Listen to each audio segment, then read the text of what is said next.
What is good, YouTube? It's your boy Soul Asher, and today we're going to go over everything you need to know in order to pass Lunar Fall raid. Lunar Fall is an 8-man raid in Soulworker Online, and it is fairly mechanical, but the raid can be completed with ease if you have enough people with the proper gear setup and you have a competent group that knows what's going on. So useful items to boost your stats are going to be perfumes. Outside of perfumes, you're also going to want to be utilizing team resurrects for those team members that reach their maximum deaths. Characters like Jin, Erwin should have a lot of survivability, and people that are much more veteran than other players in your group, those are going to be the ones probably utilizing their team reses to keep everyone else alive. That was mostly what I was doing the first couple runs. But anyway, outside of the useful items, the other things that you're gonna want to focus on are your stats. So let me go ahead and open up my profile here.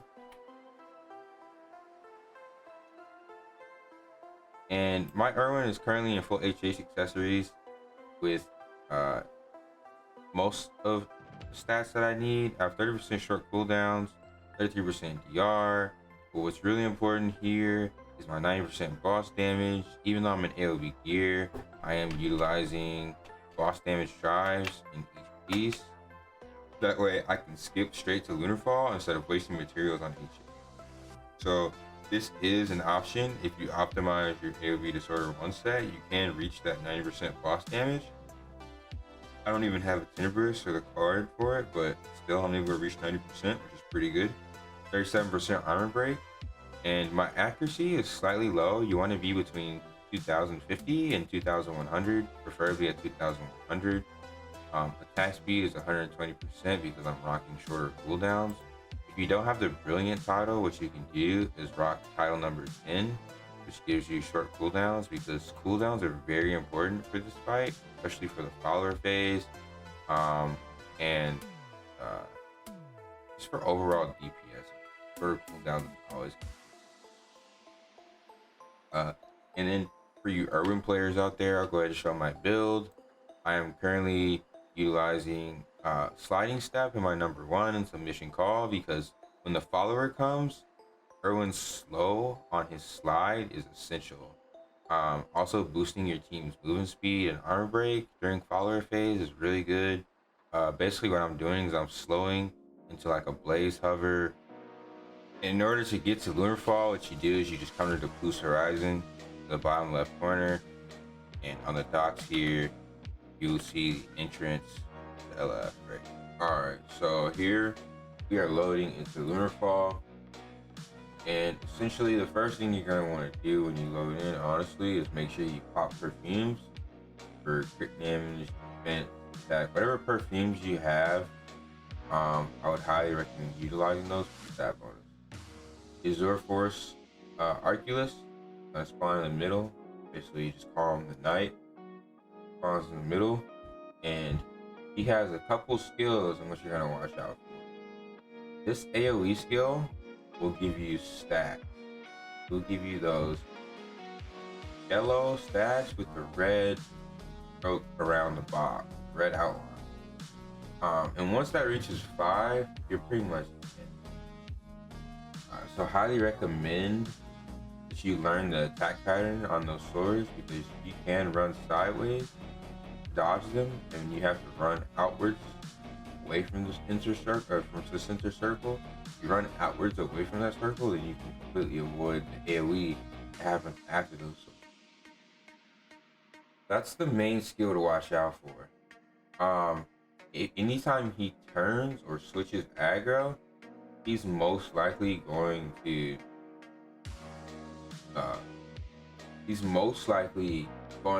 throw swords in front of him, just like he just did right there.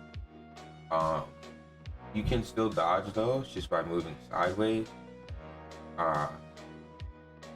It's much easier to dodge the sword attack if you are moving horizontally, not vertically, right? So if you're moving side to side, That's the easiest way to dodge those swords because you can tell there's space in between swords. That's the biggest tip I can give you about dodging the sword. And the orbs hurt, and the orbs will stack. Um, but the orbs don't do as much damage. So right here, you'll actually see me dying to debuff. I was so worried about DPSing, I didn't notice that I hit 5 stacks, and the only way I probably could have survived was using Awakening. But segueing that, you'll see I just rezzed next to Edgar. On the minimap there, you'll see one person has been tanking Edgar this entire fight. You need someone to tank Edgar who can do marker.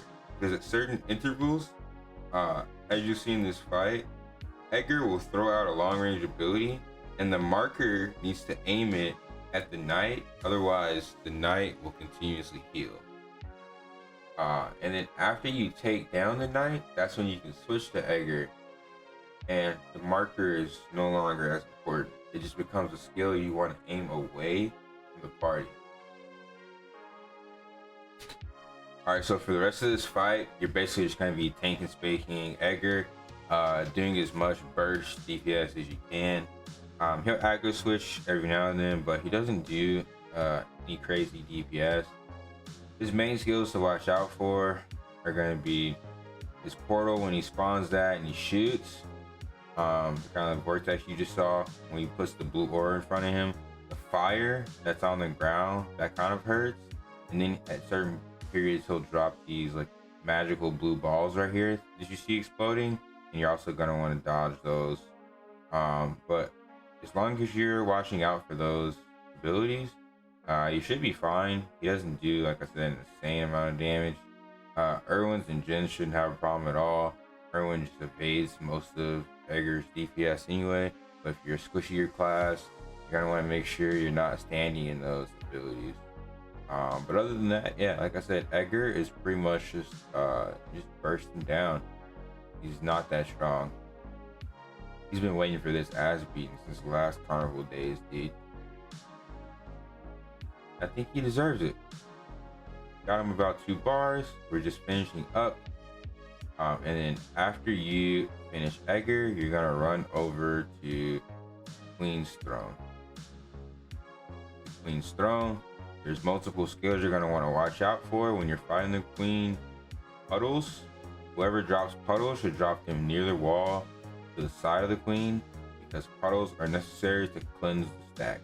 Similar to the first fight, the debuff that she has will tick down your health, and once it hits 5 stacks, it's pretty much almost instant dead. So you want to be cleansing these stacks at level 3. That's the only difference between this fight and the first night fight, is that you can actually cleanse this debuff. You don't just have to wait out the timer. You want to be timing your debuff very carefully, okay? Another thing you're gonna want to focus on is avoiding the lasers that she shoots from the middle. She basically shoots them in the middle of the room, so don't stand in the middle. She'll periodically turn slightly and do larger AoEs, but essentially, as long as you stay away from the middle and you're to the side of her, you should avoid most of that laser damage. Another thing to watch out for are totems. To the sides of the rooms, you will see totems spawning. You can also see them on the mini map.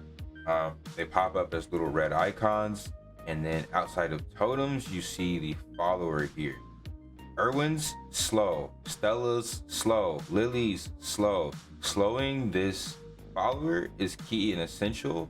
I'm using my Irwin sliding step or dodge shot in order to drop a slow in front of him, but as long as he's slowed and everyone switches to him, then you should be able to burst follower. If you don't burst follower before he reaches the Queen, then what's gonna happen is a full party wipe, unless you use Awakening.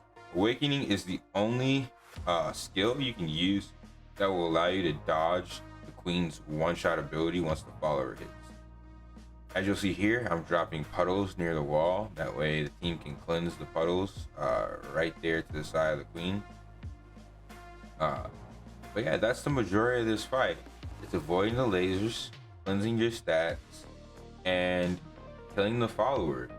That's rinse and repeat, you guys. Like I said, you're gonna want to make sure you have 4 people taking care of totems at least, like field controllers, totem controllers. However, I will say that if you're near a totem and you see it spawn, it's kind of best to just get into the habit of killing the totems. Once you know your party's DPS, 1 person to 2 people can stay on boss, but once the follower gets close, it's always best. You see me just turn around here, I still drop some slows, drop some DPS, just to ensure that that follower doesn't get anywhere close to that. It's totally up to your group's DPS, but because this group had decent burst, we were able to switch pretty quickly to the follower and burst them down. So now that you know the mechanics of this fight,